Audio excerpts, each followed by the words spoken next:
निवडणुकीचे इलेक्ट्रॉनिक दस्तावेज हे आता जनतेला पाहता येणार नाहीत। केंद्र सरकारकडून निवडणूक आयोगाच्या शिफारशींनुसार नियमांमध्ये आता बदल करण्यात आलाय। सीसीटीव्ही फुटेज, वेबकास्टिंग फुटेज, उमेदवारांचे व्हिडिओ रेकॉर्डिंग जनतेला पाहण्यासाठी प्रतिबंधित असतील।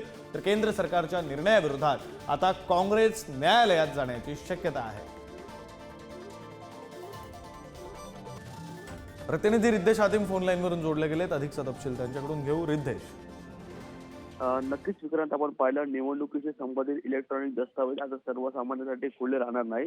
सर्वसामान्य जनतेला हा दस्तावेज उपलब्ध होणार नाही। केंद्र सरकारने निवडणूक आयोगाच्या शिफारशीनुसार नियमात हे बदल केले आहेत। CCTV camera footage, web setting footage आणि उमेदवारांचे व्हिडिओ रेकॉर्डिंग असे इलेक्ट्रॉनिक दस्तावेज सामान्य जनतेला पाहण्यासाठी खुले ठेवण्यास नव्या नियमानुसार प्रतिबंधन करण्यात आलंय।